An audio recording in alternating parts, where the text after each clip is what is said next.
day of July 2023. Right here from my situation room, I want to send a message to Biafrans in Enugu State. Rise up and go about your businesses. Go and open your shop and do your business. For those of you that the illegitimate governor has sealed your shop, go and unseal it. We, the Biafra people and Biafra Liberation Army, has mounted surveillance in the entire Enugu State. We want to monitor those who will come and evict you out of your shop. We want to encourage you to go out and open your shop and unseal them. Thank you. May God bless Biafra government in the homeland, and may God bless Biafra Republic government in exile. The only legitimate government that we have today in Biafra land is the Biafra government. Nigeria government is being evicted day by day. Thank you. May God bless you. And two, I commend him for the understanding he displays on almost every page of the book. I agree to a large extent with Segun on the views he expressed in this book. Why should we agree to a great extent? Obviously, not because we bear the same first name, Olusegun, and we do not share the same profession, nor the same training background.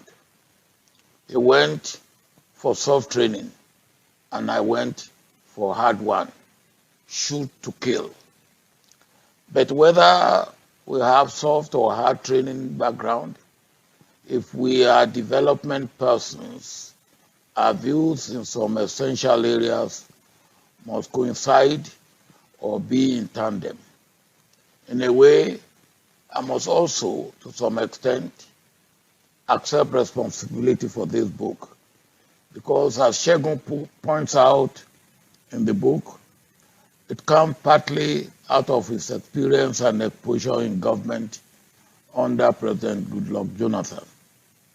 I take substantial responsibility for drafting Segun into the noble project Nigeria, which I did midway into my incarnation as leader of Nigeria between 1999 and 2007.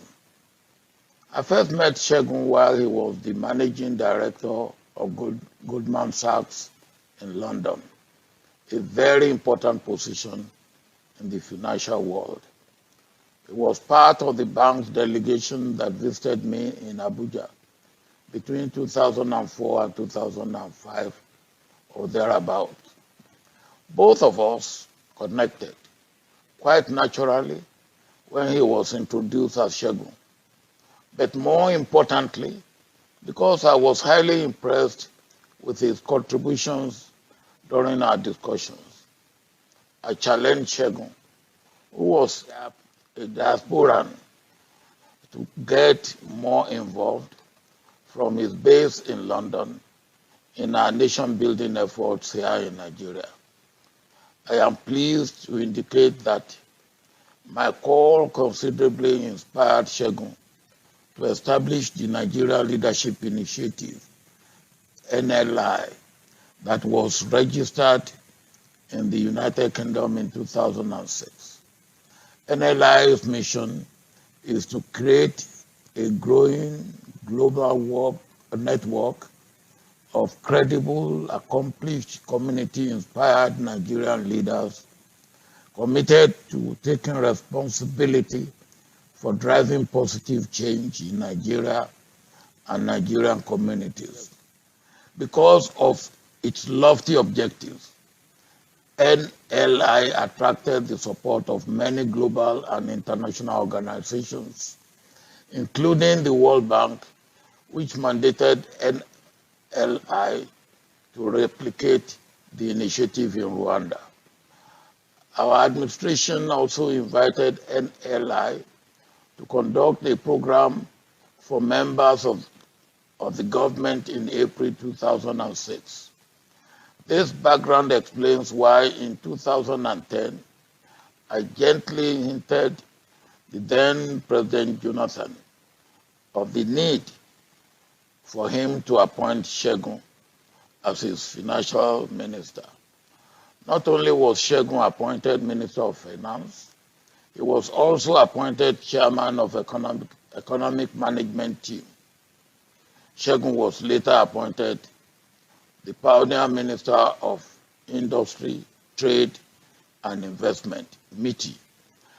I did not feel let down by Segun's performance in the two portfolios that were assigned to him. I remain proud of him for his performance. Let me make a point here. I always look in and look out for men and women of intelligence, track record of performance, ability, love of Nigeria and humanity, and love and fear of God, and courage with humility and integrity to serve Nigeria. None of them is perfect, nor a saint, but all those that I have so recruited, particularly from the diaspora, have performed creditably well in government. Segun Aganga is one of them. So is Ngozi Okonjo-Iweala, Leslie Obiora, Akin Adesina, Riwanu Lukman, and Bayo Ogunlesi. There are others who secured international appointments after their services at the national level under my watch. Among such distinguished ones are Amina Mohammed, Babatunde Oshotime, Ngozi Okonjo-Iweala, Obi Ezekwesili, and Akin Adesina, after he had initially been encouraged by me to serve at home. The point I'm making is that we have both at home and in the diaspora Nigerians who have attained world and best standard in their character, professions, attributes, performance, and reputation in all walks of life. With such men and women, why are we underperforming at home? I will come to this later. For now, I say without equivocation that Olusegun Aganga stands out as one of the best in these categories of best performers, home and away. Since this book will be reviewed by the reviewer, and since the author will of course talk a bit about the book when he speaks to us, I will not preempt them. But judging from the reading of substantial part of the book and part of the review of the book, it is a timely and a relevant book for Nigeria, coming out of practical experience, exposure, professional understanding, and interaction. Yes, Nigeria is a potential jewel of Africa, if you want to put it that way, but we have never attained that position. Can you reclaim what you have never had or attained? Here I have my first minor disagreement with Segun on this book. It is not in terms of the content, which I will come to later, but in terms of the title. Should it be reclaiming or claiming the jewel of Africa? If we have not reached there, which we have not, our first assignment is to reach there. Not long ago, I decided to have on record the experiences of some of Nigerian ambassadors from independence to date. One of the first set of ambassadors, Ambassador Ogunsulure, during the interview, recollected that at the first meeting of the United Nations General Assembly, attended by Prime Minister Tafawa Balewa, for the admission of Nigeria as a member of the United Nations on October 7, 1960, Nigeria was referred to as giant in the sun. As at that time, the expectation of Africa and the rest of the world was for Nigeria to be a giant in the world. But over the past 63 years, we have not lived up to expectation. We have disappointed ourselves. We have disappointed Africa. We have disappointed the black race. And we have disappointed the world. What Segun has tried to identify, itemize, and recommend in this book is the way forward. But the beginning of charting a new course for ourselves is to admit our failure, because we have not always put the round peg in the round hole. We are carried along by ego and emotion of selfishness, and self-centeredness, ethnic and religious jingoism, with total lack of understanding of the world we live in, and gross misunderstanding of what development entails, and how to move fast and continuously on the trajectory of development. In these connections, let me identify two of the major issues which are interrelated on the factors for all-round development. These are peace and security, which we cannot achieve without justice, equity, and inclusive society.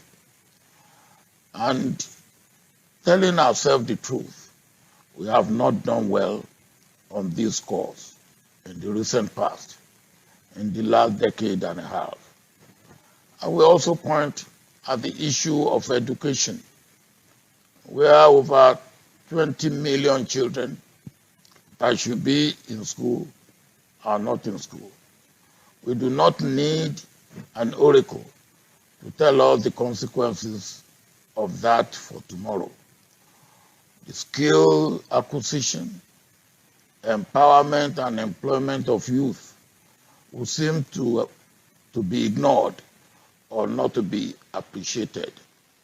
We do not need to look far for the remote causes of banditry, Boko Haram, kidnapping, and other organized crimes. We are living dangerously on a keg of gunpowder, driving more people into poverty through good policies poorly and thoughtlessly implemented, or bad policies and no policy at all. Our population is made up of men and women almost on equal numbers. We have not given enough appropriate and adequate attention to all aspects of preparing women for all-round development programs for a community, a state, a nation, or even the continent of Africa and the whole world. If we fail to get all hands on deck, we will be diminished in all our instruments and capacity for development. Women have an important role to play on the development agenda. The other point, other than the title of the book, where I will again, in a small way, disagree with Segun in his book, is on the issue of leadership. Adequate emphasis is not placed on leadership as the crucial and critical defining and decisive factor in determining the shape, form, direction, speed, content, and trajectory of development for any human organization, and especially for a nation like Nigeria. If you ask most of our leaders why they want to be in the position they are craving for, you will weep for your nation over their level of emptiness as far as development issues are concerned. What do they understand for peace, security, stability, predictability, development, growth, and progress to be actualized?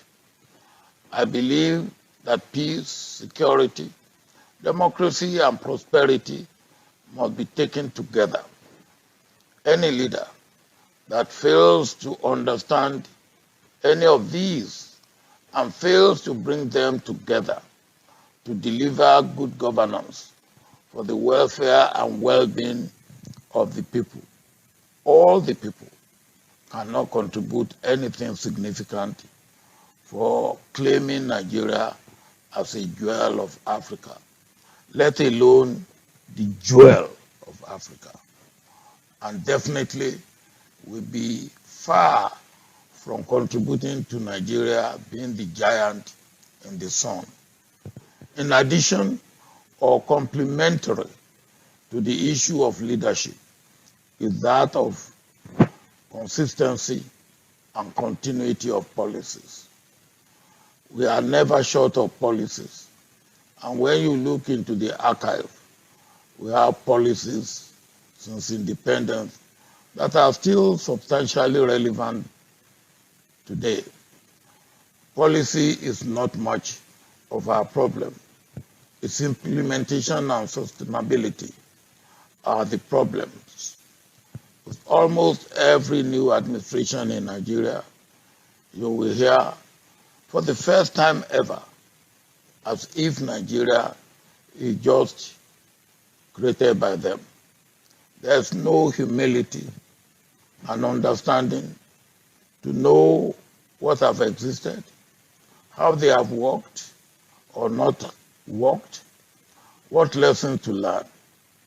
Rather, it is usually a blanket condemnation, disapproval, or covering up of achievement of others in the past. We cannot build cumulatively on an edifice if we keep removing bricks that others put in place in the past. Reforms, yes. Total dismantling is destructive and retrogressive. Leadership is the key to unlock and remove any impediment to Nigeria's attainment of its divine stature and status and being kept a Lilliputian. With leadership issue resolved in terms of character, attributes, value, virtue, orientation, performance, and love of humanity with love and fear of God, all other things will be given in terms of achievement, and Nigeria will become a giant in the sun. We then will move from potentiality to actuality. Added to continuity and consistency of policies, with reforms must be headhunting for the best possible persons under transformational leader to do the job for the glory of Nigeria and all Nigerians. Once again, I congratulate you, Segun, for making this highly impressive contribution to the body of knowledge on Nigeria's development annals. You are welcome to the League of Authors on Nigeria's development endeavors. I hope this will not be your last publication. I recommend this book to Nigeria's current leaders at national and subnational levels in all walks of life. The huge task of nation building demands a whole of the society approach. Those in the academia and researchers will also find the book quite useful as it contains a lot of evidence-based facts and data. Thank you very much